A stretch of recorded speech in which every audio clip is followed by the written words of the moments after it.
শোনবে শ্রাবণী সুধা মাখা কৃষ্ণ নাম একবার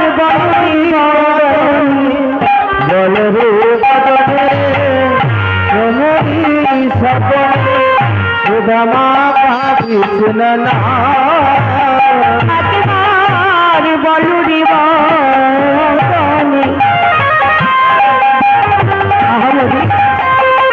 বলরে বদনে শোনরে শ্রবণে সুধা মাখা কৃষ্ণ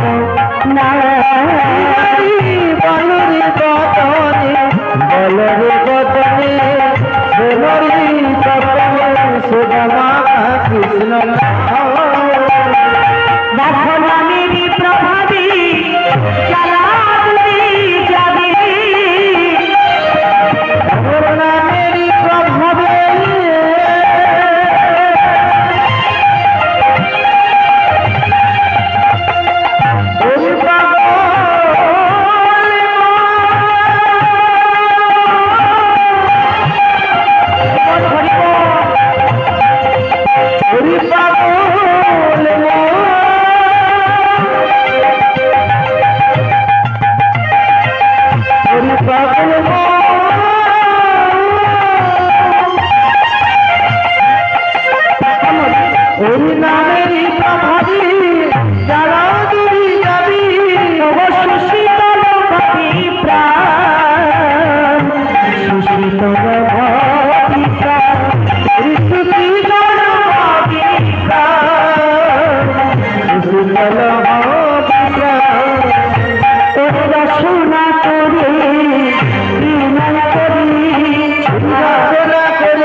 বলে ওরে মন রসনা তুমি বারে বারে বিনয় করে বলি রে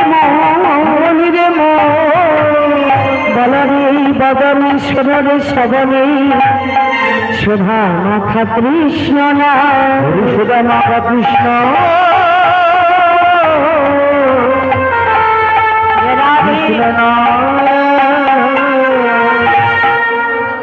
যে নাম ঋষি প্রকার করেছিল আমার সারা ঋষিব্যাপী কীর্তন করেছিল গৌর সুন্দর কার বাড়িতে শ্রীবাস সঙ্গনে সারা ঋষিব্যাপী হরি নাম সংকীর্তন করেছিলেন শ্রীবাসকে পরীক্ষা করেছিল অগো শ্রীবাস তুমি আমার পরম ভক্ত কিন্তু তুমি আমায় কতটা ভালোবাসো আমি তোমায় পরীক্ষা করি তো সেই শ্রীবাস সঙ্গনে হয়েছিল হরি নাম সংকীর্তন আজকের এটা হলো শ্রীবাস সঙ্গন যেখানে আমার গৌর করি সারা ঋষিব্যাপী কীর্তন করবে হাগমা তাহলে আজকের এই হরিনামের বাসরে আমরা সবাই এলাম হরি কথা কৃষ্ণ কথা আস্বাদন করে আমাদের তাপিত পরাণ শীতল করবার লাগে তো হরি কথা কৃষ্ণ কথা আমার গৌরাঙ্গের লীলা কথা আমার প্রভু নিত্যানন্দের গুণ কথা আর সাধন করলে আমাদের শত শত জন্মের পাপ ধুয়ে মুছে পরিষ্কার হয়ে যায় বলে এক কৃষ্ণ নামে মন যত পাপ করে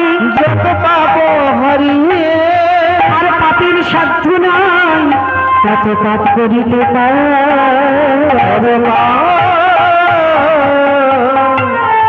করিতে না একবার যদি কেউ বদন ভরে কৃষ্ণ নাম গাহিতে পারে তার শত শত জন্মের পাপ ধুয়ে মুছে পরিষ্কার হয়ে যায় আবার বললেন কোটি কোটি জন্ম যদি জীব করে হরিনাম সংকীর্তন তথা প্রিয় না মিলে ব্রজের ব্রজেন্দ্র নন্দ আমরা যদি ভাবি বাবা পাপ কাজ করব তার মধ্য দিয়ে হরিনামও করব আমাদের তো সকল পাপ ধুয়ে মুছে পরিষ্কার হয়ে যাবে এটা যদি কেউ ভাবে বাবা তাহলে কিন্তু হরিনামও তার হলো বটে কিন্তু তার পাপ ক্ষয় হলো না আজকের সেই নামকে পাথে করে আমরা এলাম মধুময় বৃন্দাবন তো চলুন একটু বদন করে কৃষ্ণ নাম গাইবো আমরা, তারপরে চলে যাবো আমরা ছোট্ট একটা নীলার মধ্যে আমরা একটি নীলা আস্বাদন করবো। হরে কৃষ্ণ হরে কৃষ্ণ কৃষ্ণ কৃষ্ণ হরে হরে হরে রাম হরে রাম রাম রাম হরে হরে। সবাই মিলে বিদায় গৌর হরি বল হরি বল। হরে কৃষ্ণ কৃষ্ণ কৃষ্ণ হরে হরে হরে রাম হরে রাম রাম রাম হরে হরে। হরে কৃষ্ণ হরে কৃষ্ণ কৃষ্ণ কৃষ্ণ হরে হরে হরে রাম হরে রাম রাম রাম হরে হরে। হরে কৃষ্ণ হরে কৃষ্ণ কৃষ্ণ কৃষ্ণ হরে হরে হরে রাম হরে রাম রাম রাম হরে হরে। হরে কৃষ্ণ হরে কৃষ্ণ কৃষ্ণ কৃষ্ণ হরে হরে হরে রাম হরে রাম রাম রাম হরে হরে। হরে কৃষ্ণ হরে কৃষ্ণ কৃষ্ণ কৃষ্ণ হরে হরে রাধে হরি বল। রাম হরে রাম রাম রাম হরে হরে। হরে কৃষ্ণ হরে কৃষ্ণ কৃষ্ণ কৃষ্ণ হরে হরে হরে রাম হরে রাম রাম রাম হরে হরে। হরে কৃষ্ণ হরে গৌরবানন্দে হরি বল হরি বল। হরে হরে রাম হরে রাম রাম রাম হরে হরে। হরে কৃষ্ণ কৃষ্ণ কৃষ্ণ হরে হরে হরে রাম রাম রাম হরে হরে। বলে বলে চৈতন্য মহাপ্রভু কি, হরিনাম সংকীর্তন বাসর কি, খোল করতাল কি, সাধুগুরু বৈষ্ণবমণ্ডলী কি, আমার গৌর চাঁদ কি, নিতাই চাঁদ কি, নিতাই গৌর প্রেমানন্দে পরিবল পরিবল পরিবল। জয় রাধে। পৌঁছে যাবো আমরা একটা নীলার মধ্যে। তো আমার যে যে বিষয়গুলো জানা আছে আপনাদের কাছে বলছি, তার মধ্য থেকে আপনারা যেটা শ্রবণ করবেন সেই বিষয়টা আস্বাদন অর্থাৎ পরিবেশন করব। আমার যেমন জানা আছে শ্রীমতী রাধারানী বাসর সজ্জা, ভক্ত কবি জয়দেব গোস্বামী, ধরাদ্রোণ, দুখা কৃষ্ণ দাস, সুদীপ ডাকাত, মাটির গৌর, নরমেধ যজ্ঞ, সূর্যদাস সরখেলের মরামের বিয়ে, ভক্ত রঘুনাথ গোস্বামী, ভক্ত কালীয় দমন, ভক্ত সুদামা, এর মধ্য থেকে আপনারা যেটা আস্বাদন করবেন সেই বিষয়টি আপনাদের কাছে পরিবেশন করব। জয় রাধে, জয় নিতাই, জয় গৌর হরিবল। আচ্ছা, কর্তাবাবু তরফ থেকে সকল ভক্তের কাছে আবেদন নিবেদন, কেউ চলে যাবেন না। কর্তাবাবুর পক্ষ থেকে অর্থাৎ আবেদন নিবেদন সকল ভক্তের চরণে, সকলে প্রভুর অন্নপ্রসাদের ব্যবস্থা রয়েছে, আপনারা প্রসাদ সেবা নিয়ে তবেই বাড়ি ফিরবেন, এই জন্য অভুক্ত অবস্থায় চলে যাবেন না। নিতাই গৌর প্রেমানন্দে গরিবল গরিব। হরিচিন্তনী আনন্দে যাবি ভদ্র গুরু নাম, হরি গুরু ব্রহ্মা গুরু বিষ্ণু গুরু ভগবান। আনন্দ যাবে ভদ্র গুরু না, ভদ্র গুরু না, গুরু ব্রহ্মা গুরু বিষ্ণু গুরু ভগবান। আনন্দ যাবে ভদ্র গুরু নাম, ভদ্র গুরু নাম, গুরু ব্রহ্মা গুরু বিষ্ণু গুরু ভগবান। গুরু মাতা, গুরু মাতা, গুরু পিতা, গুরু ভগবান, জগৎগুরু শ্রীকৃষ্ণ সর্বশক্তিমান। গুরু মাতা, গুরু মাতা, গুরু পিতা, গুরু ভগবান, জগৎগুরু শ্রীকৃষ্ণ সর্বশক্তিমান। দেখো গুরু মাতা, গুরু মাতা, গুরু পিতা, গুরু ভগবান, গুরু শ্রীকৃষ্ণ সর্বশক্তিমান। গুরু মাতা গুরু পিতা গুরু ভগবান জগৎগুরু শ্রীকৃষ্ণ সর্বশক্তিমান। চঞ্চল আনন্দ যাবে ভদ্র গুরুনাথ, ভদ্র গুরুনাথ, গুরু ব্রহ্মা গুরু বিষ্ণু গুরু ভগবান। আনন্দ যাবে ভদ্র গুরুনাথ, ভদ্র গুরুনাথ, গুরু বাবা গুরু বিষ্ণু গুরু ভগবান। গুরু বাবা গুরু বিষ্ণু গুরু ভগবান। গুরু বাবা গুরু বিষ্ণু গুরু ভগবান। গুরু বাবা গুরু বিষ্ণু গুরু ভগবান। গুরু বাবা গুরু বিষ্ণু গুরু ভগবান।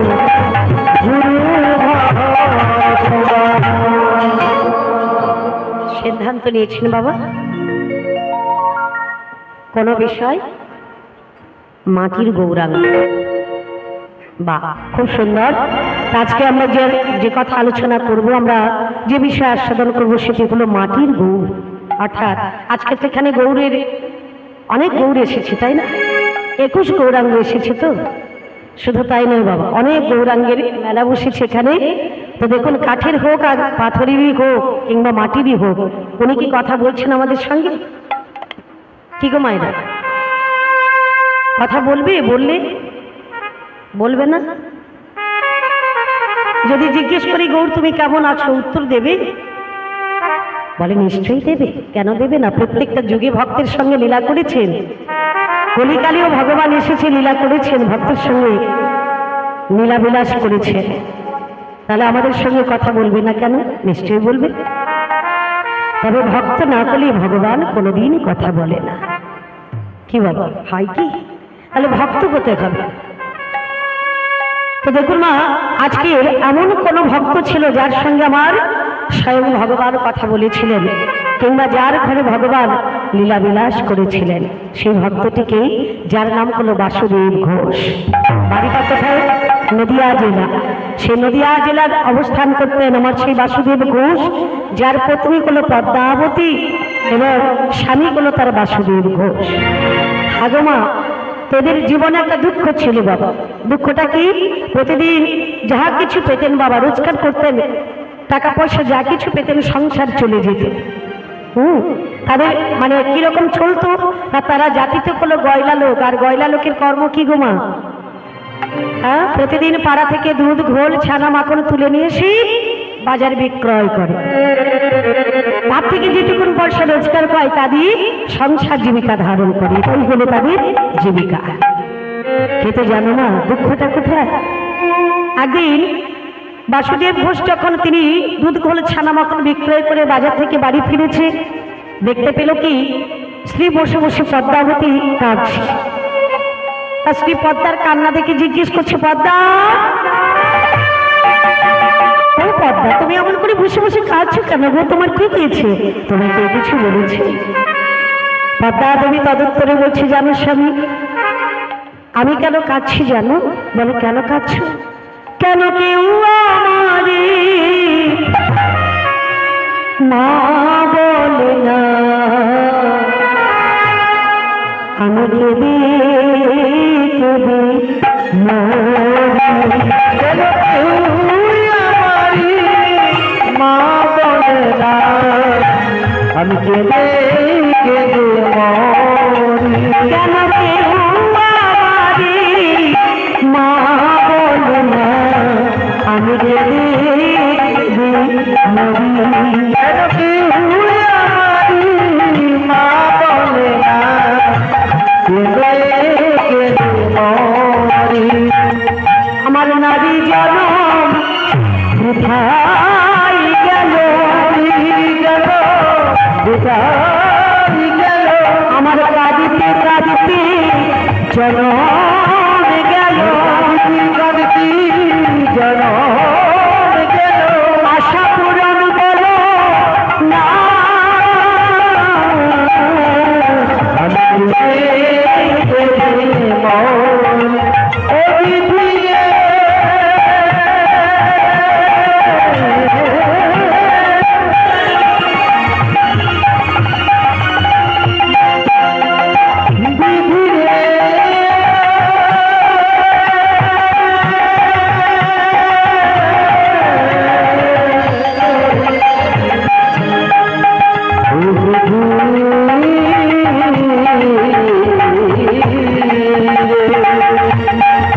হ্যাঁ গো স্বামী, আমাকে কেউ মা বলে ডাকে না, এমনই আমি নারী জন্ম নিয়েছি, আমার কোল জুড়ে একটা সন্তান এলো না। বলো না স্বামী, ভগবানের চরণে কি অন্যায় করেছি, কি অপরাধ করেছি, যে কারণে ভগবান আমার কোলে একটা সন্তান প্রদান করল?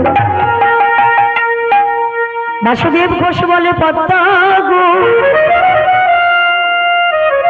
সন্তান সন্ততি পাওয়া এত সোজা কথা নয়। তাই পুরাণে কি বলেছে জানো?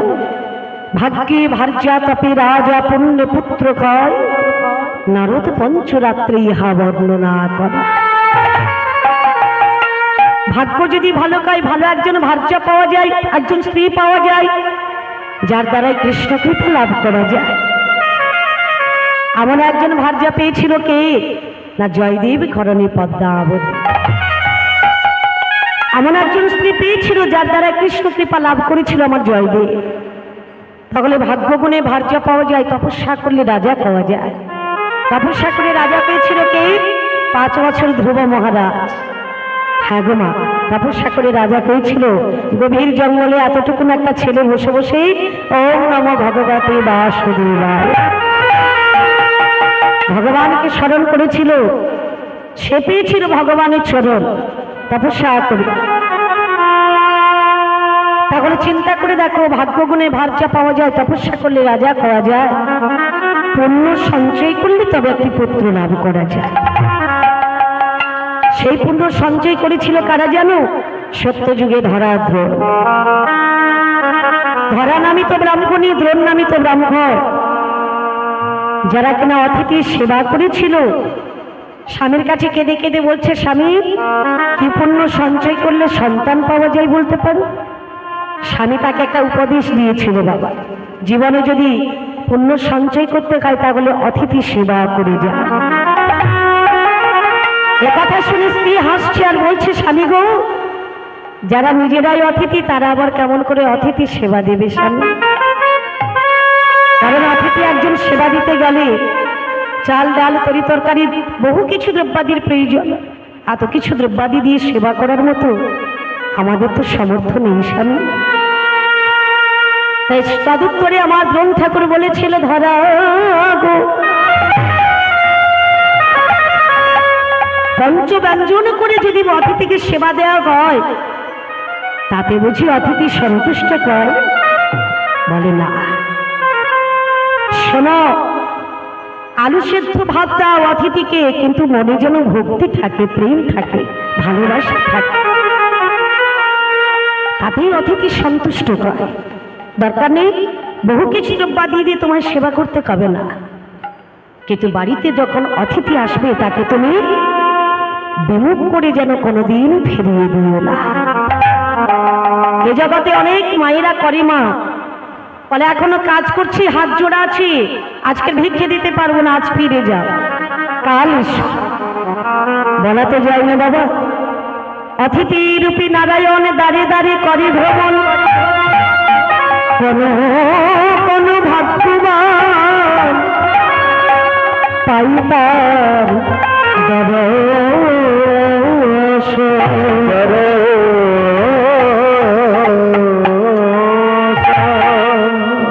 ধরা ব্রাহ্মণী পেয়েছিল, অতিথি রূপে নারায়ণের দেখা পেয়েছিল। তিনি অতিথি বলে তাড়িয়ে দেয়নি, বিমুখ করে দেয়নি মা। তিনি প্রাণ ভরে ভক্তি ভরে অতিথিকে সেবা দিয়েছিল। বাড়িতে চাল ডাল ছিল না, তরি তরকারি ছিল না।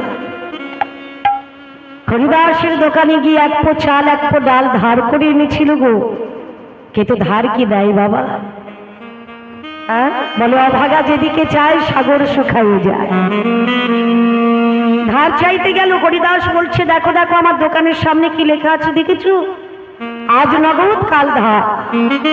অতএব ধারের কারবার আমি করি না, তবে ধার দিতে পারি যদি কিছু বাধা দিতে পারি। ধরা ব্রাহ্মণী বলেছিল, হরিদাস আমার কাছে তো বাধা দেওয়ার কিছুই নেই, স্বর্ণ অলঙ্কার নেই, গরু বাছর নেই, জমি জায়গা নেই, কি বাধা দেব তোমার কাছে? আমার সে হরিদাস নিষ্ঠুর নির্মম পাষাণ হয়ে বলেছিল, শোনো ধরা দেবী, তোমার দুটো স্তনের একটা স্তর যদি আমাকে বাধা দিতে পারো, তাহলে এক পো চাল এক পো ডাল তোমায় দিতে পারি। কি করবে মা? বাড়িতে অতিথি বসে আছে, তাকে যে বিমুখ করে ফিরিয়ে দিতে পারবো না, স্বামীর কাছে প্রতিজ্ঞা করেছি। তখন স্বামী তোমার চরণ ছুঁয়ে প্রতিজ্ঞা করলাম, বাড়িতে যদি কোনোদিন অতিথি আসে আমি তাকে কোনোদিন ফিরিয়ে দেব না। প্রয়োজন করলে আমার জীবন যৌবন বাধা দিয়ে আমি অতিথির সেবা করব। সেই কথা রাখতে হরিদাসের দোকানে একটি স্তন বাধা দিল। তেমতো সময় ধরা ব্রাহ্মণী বলছে, একটা স্তন যদি অতিথি সেবায় চলে যায়, নারী দেখির স্তর সৌন্দর্য দুটো স্তর, একটা চলে গেলে আর একটা থেকে লাভ কি হরিদাস? দুটো স্তর তোমার কাছে বাধা রাখলাম, আমাকে এক পো চাল এক পো ডাল তুমি আমায় ধার দাও, আমি যে অতিথি সেবা করব। চাল ডাল নিয়ে যখন ধরা ব্রাহ্মণী বাড়ি ফিরে গেল, দেখতে পেল বাড়িতে আমার ভগবান বসে আছে। ভক্তকে পরীক্ষা করবার জন্য ভগবান এখনো বসে আছে। হ্যাঁ গো মা, চাল ডাল নিয়ে গিয়ে ভগবানকে বলছে, এসো বাবা, তুমি তো ব্রাহ্মণের ছেলে, তাই এসো তুমি রন্ধন করো, তুমি সেবা করবে। ভগবান ছলনা করে বলে উঠলো, মা তুমি তো ব্রাহ্মণ করনি, তুমি রান্না করলেই আমি সেবা করব। মা রন্ধন করেছি, ভোগের থালা সাজিয়েছে বাবা, স্তন কর্তন করে হরিদাসের দোকানে দিয়েছে। ভোগের থালা সাজাতে সাজাতে কখন যে এক বিন্দু রুধির পড়েছে ওই ভোগের থালার উপরে, এক বিন্দু রক্তবিন্দু পড়েছে, সেটা কিন্তু আমার ধরা ব্রাহ্মণে জানে না। ভগবানকে আসন দিয়েছি, উপবেশন করলেন আমার ভগবান। ভোগের থালা যেই না বাড়িয়েছে, ভগবান চমকে উঠে বললেন, মা দেখি মা, তুমি আমাকে সেবা দিয়েছো, কিন্তু ভোগের উপরে রুধির বিন্দু, এ তোমার কেমন সেবা করা? সেবা করছো না ঠাট্টা করছো? হায় ভগবান। এবার তো সময় কাঁদতে কাঁদতে বলছে, হে ঠাকুর, এ তোমার কেমন পরীক্ষা দয়াময়। আমি স্তন কর্তন করে হরিদাসের দোকানে দিয়েছি, কিন্তু ভালো করে আমি বেঁধেছি, তার মধ্যে থেকে কখন যে এক বিন্দু রক্তবিন্দু পড়েছে আমি কিছুই জানি না। শোনো বাবা, আমি তোমাকে নতুন করে রন্ধন করে দিচ্ছি, তুমি সেবা করো। ভগবান বলে উঠলো, ও মা, তোমার বাড়িতে আর অন্ন সেবা করবো না মা, তবে জানিস মা, ছোটবেলা থেকে আমার একটা অভ্যাস আছে, আমি স্তন দুগ্ধ খেতে বড় ভালোবাসি। পারবি মা তোর কোলে বসে আমায় স্তন পান করাতে? মা তখন কেঁদে কেঁদে বলি, পুত্র আমি যে বন্ধনারি,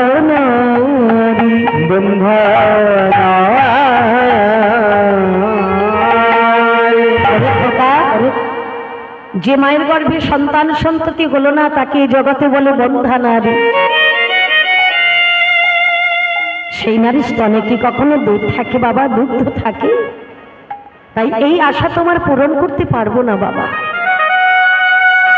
ভগবান বলে উঠলো, মা আজ থেকে, এখন থেকে তুমি আমার মা, আমি তোমার সন্তান। তা মায়ের স্তনে তখনই দুগ্ধ আসে, সন্তান যখন টান দেয়। তাহলে মা গো, আজকে তুই আমার মা হয়ে যা, আমি তোর সন্তান হয়ে যাই, আমি তোর কোলে বসে দুগ্ধ পান করব, এই আশা আমার পূরণ করো না। খোকা এমন করে বলো না, আমি তোমাকে স্তনদুগ্ধ দিতে পারবো না। ছলনাময় ভগবান বলে উঠলো, জানি মা জানি, আমি সব জানি। আমার জন্য হরিদাসের দোকানে স্তন বাধা দিয়েছ। মা চমকে উঠেছি, তুমি কি বলছো বাবা? তবে কি তুমি আমার পেছনে পেছনে গিয়েছিলে? বলে, না গো মা, এ জগতে আমি কারুর পেছনে যাই না। এক জায়গায় বসে থেকে এ জগৎ সংসারে কে কোথায় কি করছে আমি সকল কিছু দেখতে পাই। হ্যাঁ গো মা, অবাক দৃষ্টিতে তাকিয়ে আছে। এতটুকুন একটা ছেলে এক জায়গায় বসে থেকে তুমি সব কিছু দেখতে পাও কি করে? হ্যাঁ রে বাবা, তুই কে? আমি তোকে চিনতে পারছি না, বল না বাবা তুই কে? ভগবান বলল, মা তবে চক্ষু মিলন করে তাকিয়ে দেখো মা, আমায় চিনতে পারো কিনা। চক্ষু মিলন করে তাকিয়ে দেখলো কি, শঙ্খ চক্র গদা পদ্মধারী নারায়ণ নারায়ণ।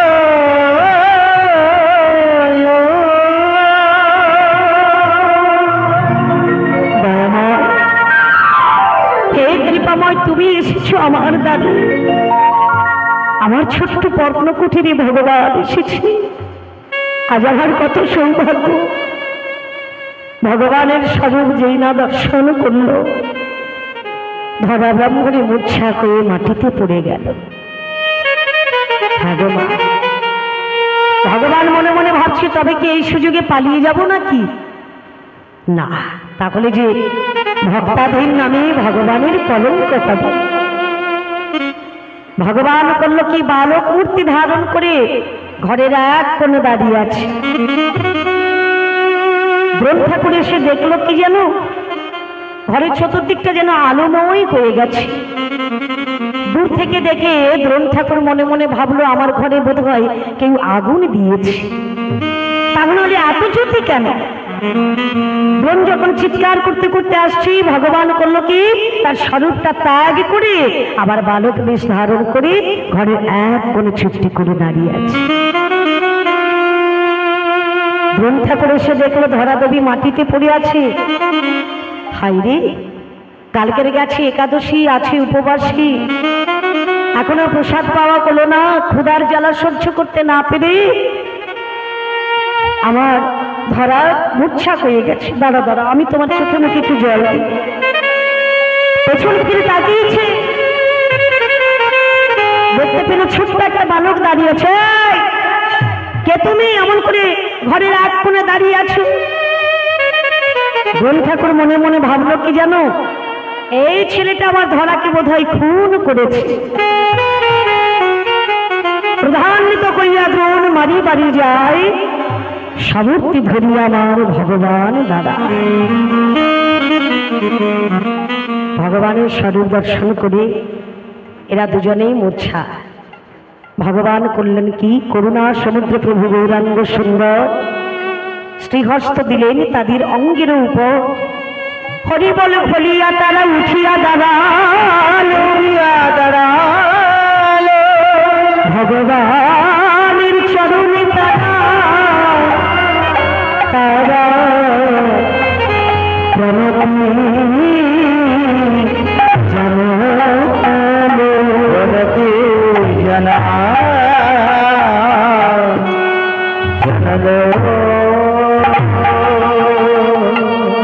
ভগবান জিজ্ঞেস করছে, ও মা, এত মানে কিছু সাধন করলে, এত মানে কষ্ট করলে জীবনে, বলো মা তোমরা আমার কাছে কি চাও? ভগবান জিজ্ঞেস করছে ভক্তকে, বলো তোমরা আমার কাছে কি চাও? তোমরা যা চাইবে আমি তাই দেব। সোনা অলংকার, রাজত্ব, রাজসিংহাসন, তোমরা আমার কাছে যা চাইবে আমি তাই দেব। কিন্তু ধরা ব্রাহ্মণী এবং দ্রোণ ঠাকুর বলেছিল, শোনো ভগবান, তোমার কাছে অন্য কিচ্ছু চাই না, শুধু একটা বস্তু চাই। সেটা হলো কি জানো? বলে তুমি আমাদের ছেলে তুমি আমাদের, তুমি আমাদের ছেলে আমাদের ছেলে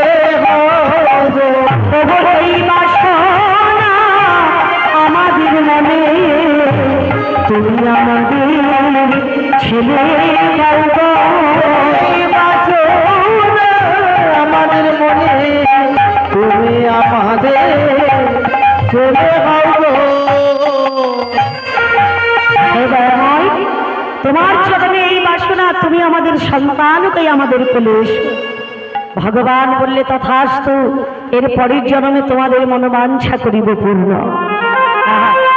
তারপর যদি তোমরা বিমানন্দ আমি গাব তোর নীলমণি তুই হবি মা নন্দরানী আমি হব তোর নীলমণি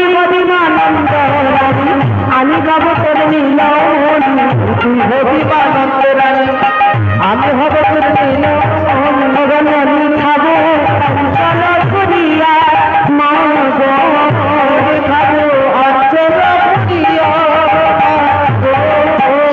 কি বললেন?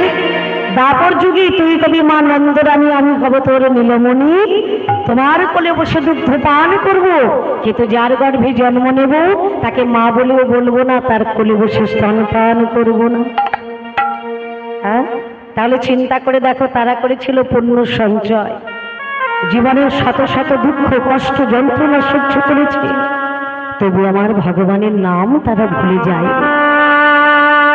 তাই পুণ্য সঞ্চয় করলে পুত্র পাওয়া যায়, পুত্র পাওয়া এত সোজা কথা নয়।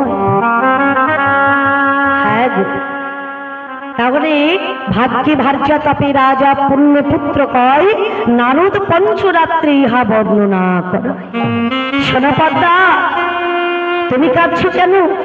না কেউ আমাকে মা বলে না, আমার কোলে জুড়ে একটা সন্তান এলো না, তার জন্য যে আমার বড় দুঃখ হয়। আমি যখন সুরধুনী গঙ্গায় জল আনতে যাই, সকল নারীরা আমায় দেখি বলে, পদ্মা ওগো পদ্মা, তোমার মতো নারীর মুখ দর্শন করা মহাপাপ, অপরাধ। কেন বলে জানো? আমার কোলে একটা সন্তান নেই বলে। আজ আমার বাসুদেব ঘোষ বলছে, পদ্মা এ জন্মে পুণ্য সঞ্চয় করে যা, এ জন্মে নাই বা পেলাম সন্তান, এর পরের জন্মে পাবো, কিংবা তারপরের জন্মে পাবো, কিংবা তারপরের জন্মে পাবো। চিন্তা করো, ভালো করে ভেবে দেখো। ব্যাংকে টাকা জমা রাখলে 10,000 টাকা জমা রাখলে 10 বছর পরে 20,000 হবে। ঠিক তেমনি ভগবানের ব্যাংকে যদি কেউ পুণ্য সঞ্চয় করে জমা রাখে, এবছর না অর্থাৎ এ যুগে নাই বা পেলাম, এই জন্মে নাই বা পেলাম, এর পরের জন্মে কিংবা তার পরের জন্মে কোনো না কোনো জন্মে ভগবান দিতে বাধ্য। তাই গৌর করি বল, করি বল, করি বল।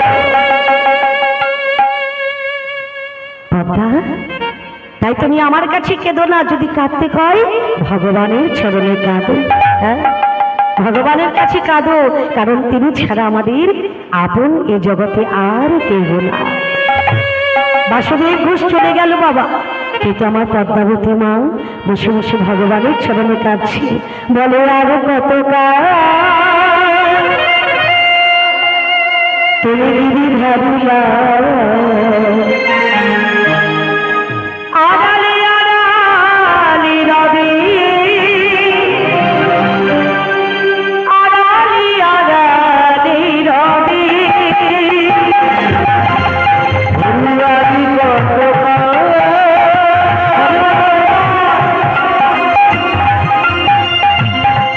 গিরি হারিলা আড়ালে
সবই যেন দিলিয়াছ ভরে আজ আমার পরাণে আকুলনি দোলা,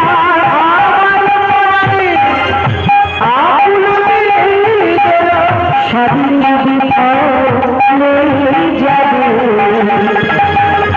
আড়ালে আড়াল নীরবে, আড়ালে আড়াল নীরবে, আমি কতবার বিদায় দিলাম আড়ালিয়া রবে আড়ালিয়া রবে আড়ালে আড়াল নীরবে, আড়ালে আড়াল নীরবে।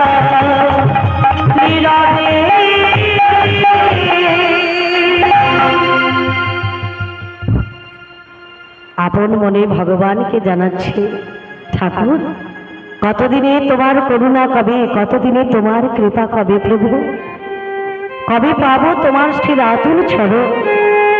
তুমি কি আমায় কৃপা করবে না দয়াময়, তুমি কি আমায় করুণা করবে না? হ্যাঁ গো মা, চোখের জলে বুকটা ভেসে যাচ্ছে, ভগবানের চরণে কাঁদছি। ভক্তাধীন ভগবান, ভক্তবাঞ্ছা পূর্ণকারী ভগবান, ভক্তের ডাক শুনে তিনি যে কখনো থাকতে পারেন না। হ্যাঁ গো মা, দেখতে দেখতে কিছুদিন অতিবাহিত হয়ে গেল। একদিন পদ্মাবতী মা সুরধনী গঙ্গায় জল আনতে গেছে বাবা। তো জানো, এখান থেকে অর্থাৎ জল আনতে গিয়ে এপার থেকে ওপারে লক্ষ্য পড়েছে। হ্যাঁ, লক্ষ্য পড়েছে বাবা। নবদ্বীপ যাওয়া হয়েছে মায়েরা? কি গো মায়েরা, যাওয়া হয়নি? কেন যাননি? সময় নেই না টাকা পয়সা নেই? এখন তো খুব বেশি টাকা পয়সা দরকার হচ্ছে না, কি বাবা হচ্ছে কি? ট্রেনে চলে গেলে বেশি টাকা পয়সা দরকার হচ্ছে, তবু একটা খরচ খরচার ব্যাপার আছে। যেতে সবাই আমরা পারবো, কিন্তু পিছু টান অর্থাৎ সংসার তো মায়ার টান, এটা কিন্তু আমাদের আষ্টেপৃষ্ঠে জড়িয়ে ধরে বাবা। হ্যাঁ, এটাই হলো আমাদের পিছু টান। তো নবদ্বীপ, ওই নবদ্বীপে যে সুরধনী গঙ্গা আছে বাবা, সুরধনী গঙ্গা, যে সুরধনী গঙ্গার তীরে আমার গৌর সুন্দর লীলাবিলাস করেছেন ভক্তদের নিয়ে, হ্যাঁ সেই নবদ্বীপ। তো সেই নবদ্বীপে সুরধনী গঙ্গার তীরে যখন জল আনতে গেছে বাবা, এপার থেকে ওপারে লক্ষ্য পড়েছে। সুরধনী গঙ্গাটা তো খুব একটা বড় নয় বাবা, যে খুব বেশি বড় তা নয়। এপাশের মানুষ ওপাশের মানুষকে দেখা যায়। তাই এপার তীরে থেকে যখন ওপারে লক্ষ্য পড়েছে, দেখতে পেল একটা অপূর্ব দৃশ্য। দৃশ্যটা কি না, একটা ছেলে মাঝখানে দাঁড়িয়ে আছে, তার চতুর্দিকে সকলে ঘিরে দাঁড়িয়ে বেষ্টন করে তারা নৃত্য করছে বাবা। হ্যাঁ, এত সুন্দর করে নৃত্য করছে হরিনাম সংকীর্তনের মধ্য দিয়ে। তো চলুন আমরাও সবাই একটু হরিনামের মধ্য দিয়ে আমরা নবদ্বীপে চলে যাই, কিংবা নবদ্বীপে আমার গৌর করে নৃত্য দর্শন করি। বলে রাধা কৃষ্ণ প্রাণময় যুগল কিশোর, রাধা কৃষ্ণ প্রাণময় যুগল কিশোর, রাধা কৃষ্ণ প্রাণ যুগল কিশোর, রাধা কৃষ্ণ প্রাণ যুগল কিশোর। দেখো জীবন মরণে গতি, জীবন মরণে গতি, জীবন মরণে গতি, জীবন মরণে গতি, আরে না জীবন, আরে না জীবন। রাধা কৃষ্ণ প্রাণ যুগল কিশোর, রাধা কৃষ্ণ প্রাণ যুগল কিশোর। কালের বিরতি গেলি কলম দেখিব, কালের বিরতি গেলি কত করিব, কালের বিরতি গেলি কলম দেখিব, কালের বিরতি গেলি কত করিব।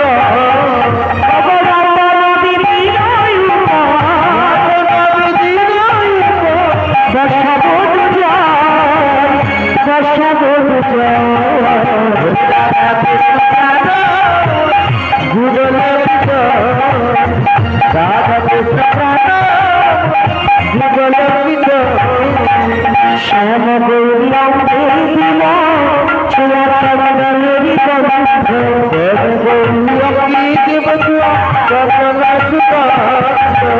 শ্যাম গৌরিয়াম দিল ছোয়া চন্দনেরি গন্ধ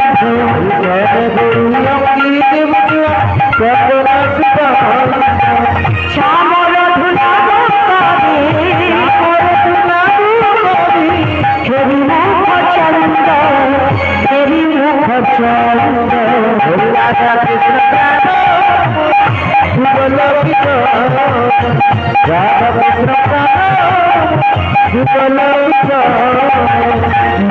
নদী শাখায়াদি যত সখী বৃন্দ ললিতা কৃষ্ণ জগত বৃন্দ ললিতা কৃষ্ণ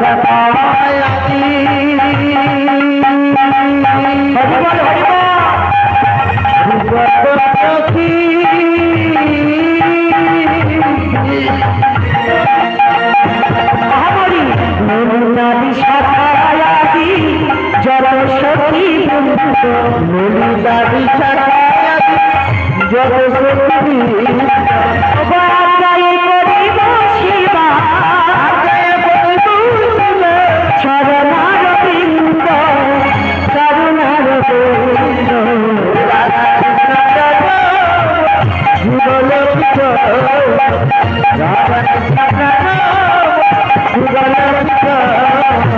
শ্রীকৃষ্ণ চৈতন্য প্রভু দাসের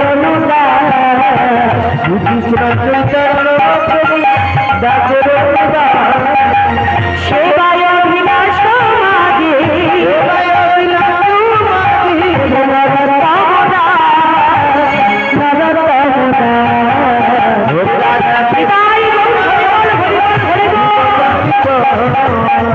রাধা কৃষ্ণ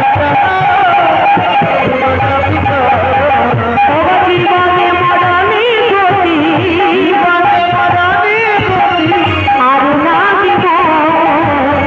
আর না দিব রাধা কৃষ্ণ যুগল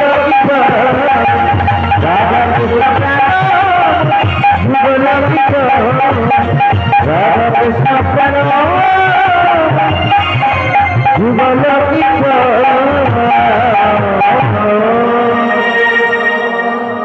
ছেলে একটা মাঝখানে দাঁড়িয়ে আছে বাবা, তার চারপাশে সবাই ঘিরে ঘিরে হরিনাম সংকীর্তন গাইছে।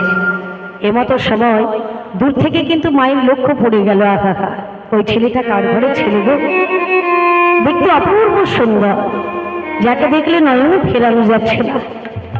ওই ছেলেটা যদি আমার ছেলে কত কত যত্ন করে প্রতিপালন করতাম, ও আমাকে মা বলে ডাকতো, আমি ওকে কোলে বক্ষে জড়িয়ে ধরতাম।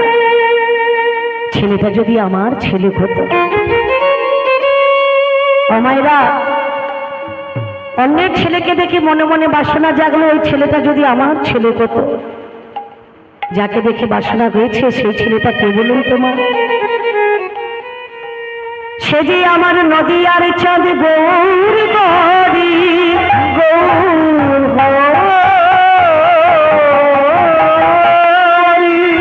সে যে আমার নবদ্বীপ চন্দ্র গুরুর গরি গৌর হরি, সে যে আমার অন্তর জানি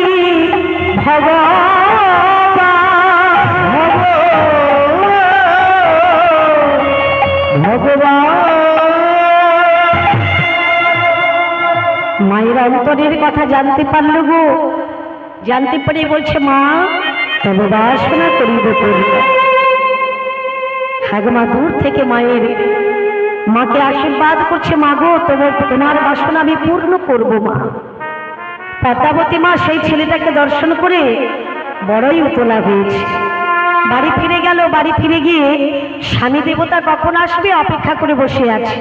বলতে বলতে যখন বাসুদেব ঘোষ বাড়ি এলো, মা স্বামীর কাছে গিয়ে বলছে, স্বামী কে কইছে পদ্মা, কিছু বলবি? হ্যাঁ গো স্বামী, আজ পর্যন্ত আমি তোমার কাছে কোনোদিন কোনো কিছু চাইনি, কিন্তু আজ কিছু চাইবো বলো স্বামী, তুমি আমায় দেবে তো? সে কি পদ্মা, তুমি আমার কাছে কি এমন চাইবে? যদি আমার দেওয়ার সাধ্যের মধ্যে থাকে, আমার সামর্থ্য থাকে, আমি তোমাকে নিশ্চয়ই দেব। বলো তুমি কি চাও? পদ্মা দেবী বলছে, স্বামী গো, আমি স্বর্ণ অলংকার চাই না, আমি গাড়ি বাড়ি চাই না, টাকা পয়সা চাই না। তবে সুরধনী গঙ্গার তীরে একটা ছেলেকে দেখলাম, স্বামী গো, আমি তোমাকে 1000 টাকা দেব, ওই ছেলেটাই আমায় কিনে এনে দাও।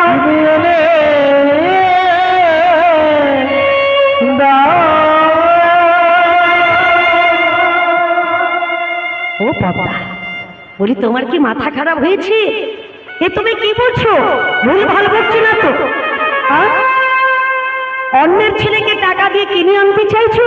বলি তোমার মাথাটা আছে না গেছে? স্বামী, আমি যাকে দর্শন করলাম তাকে দেখতে অপূর্ব সুন্দর, অপরূপ সুন্দর, যাকে দেখলে নয়ন ফেরানো যায় না। দাও না গো স্বামী, আমি ওই দুধ ঘোল ছানা মাত্র বিক্রয় করে যেটুকু অর্থ তুমি রোজগার করো আমার হাতে তুলে দাও। একানা দেওয়ানা করে জমাতে জমাতে আমার কাছে চলছে 1000 টাকা।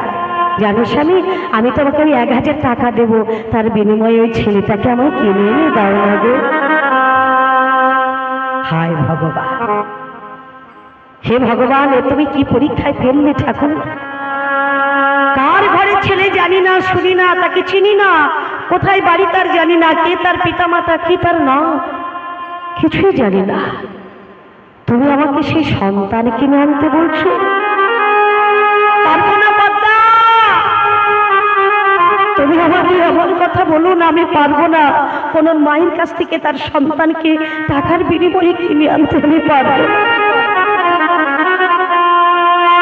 পদ্মা দেবী বলে উঠল, স্বামী, ওই ছেলেটাকে যদি তুমি না এনে দাও, আমিও তোমার কাছে কথা দিচ্ছি, আমি আত্মহত্যা করব। তুমি কি বলছো পদ্মা? আরে জীবনে কোনো মানুষ কোনোদিন আত্মহত্যা করে?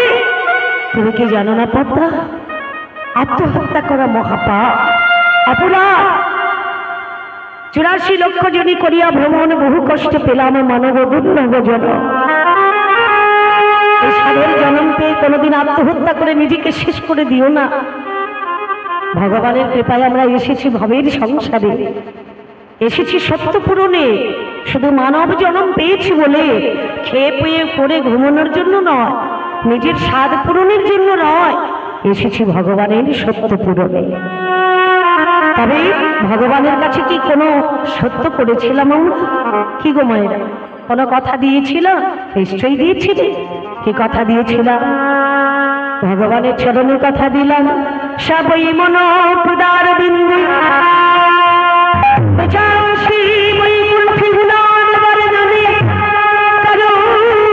মন্দির মার্চনাদ সদিঞ্চ তারাষ্ট্রুতায় মুকুন্দলিঙ্গায় দর্শন দৃশ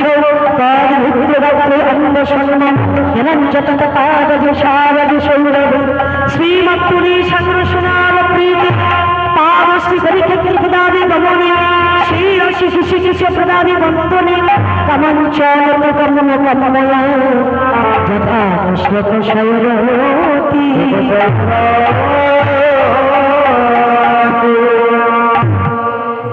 ভগবানের চরণে সত্য করেছিলাম, মন দিয়েছ তোমার চরণে সমর্পণ করব, কর দিয়েছ, হাত দিয়েছ, তোমার চরণ সেবা করব, মুখমণ্ডলী দিয়েছ, তোমার নাম গাইব, কর্ণযুগল দিয়েছ, তোমার নাম শ্রবণ করব, নাসিকাদয় দিয়েছ, তোমার চরণে সুবাসিত বাড়ি দেয়া হবে, চন্দন দেয়া হবে, ধূপ ধুনো দেয়া হবে, আমরা সেই সুন্দর আগ্রহণ নেব।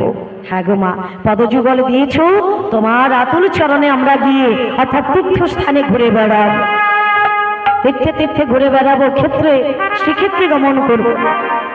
মস্তক দিয়েছ, তোমার চরণ দণ্ডবত প্রণাম করব। নয়ন দিয়েছ, তোমার শিরূপ মাধুরী আমরা নয়ন করেই দর্শন করব। এতগুলো কথা দিয়েছিলাম। শুধু তাই নয়, কৃষ্ণ ভোজে 12 তর সংসারে আইল, মিঠা মায়ায় বদ্ধ হয়ে বৃক্ষ সম হইল। এসেছি কারণ কৃষ্ণ ভজনের জন্য। হ্যাঁ গো মা, তাই না? তাহলে কৃষ্ণ ভজন আমাদের হলো না, গুরু ভজন হলো না, বৃথাই আমাদের জন্ম চলে যায়। আরে বলো, তাহলে বৃথা আমাদের জন্মটা পার হয়ে যাচ্ছে, সময় চলে যাচ্ছে। বলে সময় চলিয়া যায় নদীর স্রোতের প্রায়, ঘড়ির কাটাতে বলে ঠিক ঠিক ঠিক, যে চলে না সময়ের তালে তাকে শতধিক শতধিক শতধিক শতধিক। কেন বললেন বাবা? দুর্লভ মানব জনম সৎসঙ্গ, দুর্লভ মানব জনম সৎসঙ্গ, দুর্লভ মানব জনম সৎসঙ্গ, দুর্লভ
দুর্লভ মানব জনম সৎসঙ্গ, তাও রকম এই ভবশীলে ধরে।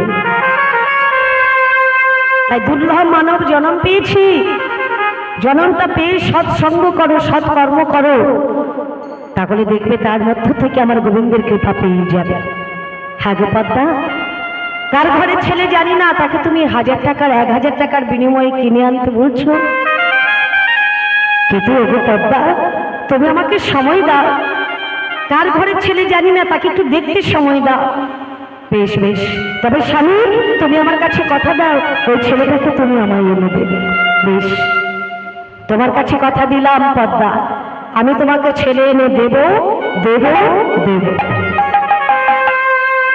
বাসুদেব ঘোষ কথা দিলেন স্ত্রীর কাছে, ছেলে এনে দেবে বাবা। খেতে কথা তো দিলেন, কথা দিয়ে বাসুদেব ঘোষ চিন্তায় পড়েছে, ছেলে পাবো কোথায়? কি বাবা, 1000 টাকার বিনিময়ে কোনো মা তার সন্তানকে বিক্রয় করবে? কি গো মায়েরা, দেবে কে? মায়েরা কি করবে জানো? পরের বাড়িতে ঝিগিরি করবে, কর্ম করবে, নিজে না খেয়ে সন্তানকে খাইয়ে প্রতিপালন করবে, কিন্তু নিজের সন্তানকে কোনোদিন সম্পদের বিনিময়ে বিক্রয় করে না। বাসুদেব ঘোষ কথা দিয়েছি ঠিকই, কিন্তু মনে মনে চিন্তা করছে ছেলে আমি পাবো কোথায়, ছেলে পাবো কোথায়?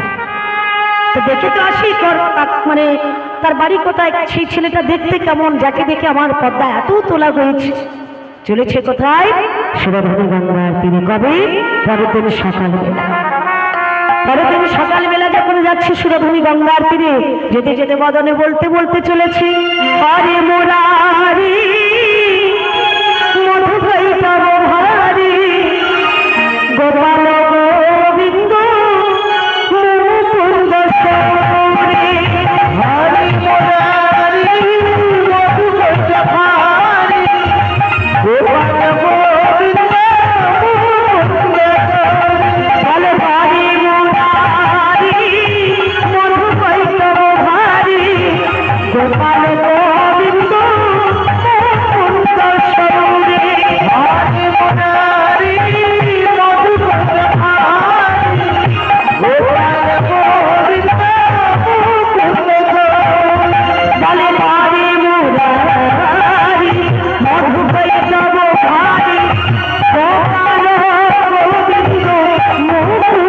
সৌরে হরি মুরারি মধুকৈট ভারি গোপাল গোবিন্দ মুকুন্দ গৌরী। বলে হরি মুরারি মধুকৈট ভারি গোপাল গোবিন্দ মুকুন্দ সৌরে। হরি মুরারি তাই বলে গোপাল গোবিন্দ গোপাল গোবিন্দ গোপাল গোবিন্দ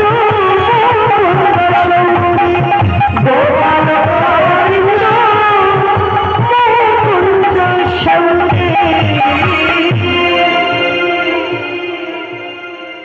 বদন ভরে নাম গাহিতে গাহিতে চলেছে সুরধনী গঙ্গার তীরে।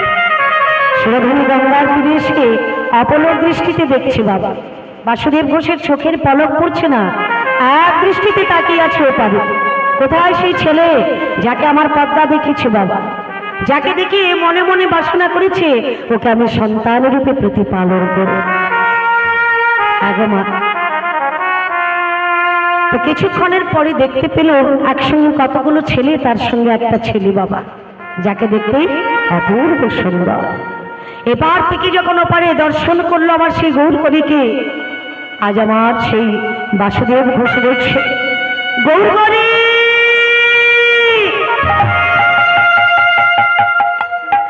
হে গৌরকবি, করুণাময় কৃপাময় ভগবান, তোমাকে দর্শন করে আমার পদ্মা তোমার সন্তান রূপে পালন করতে চেয়েছে। হে ঠাকুর, তুমি নাকি অন্তর্যামী ভগবান, তুমি নাকি ভক্তের অন্তরের কথা জানতে পারো।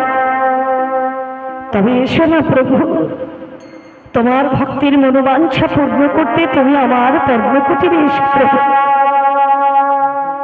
আজ আমার সেই বাসুদেব ঘোষ গৌরকবিকে দর্শন করে স্তব করতে আরম্ভ করলেন, স্তুতি করতে আরম্ভ করলেন বাবা। দূর থেকে আমার গৌর চরণে প্রণাম জানাচ্ছি। আজ অনুলম্বিত ভুজ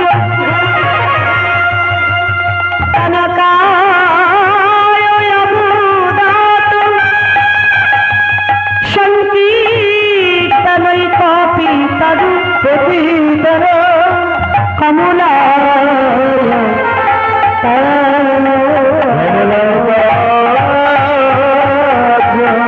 বিশ্বম্ভর দ্বিজবর জবর যুগধর মোকানন বন্দে জগৎ প্রিয় গৌর করুণার অবতার।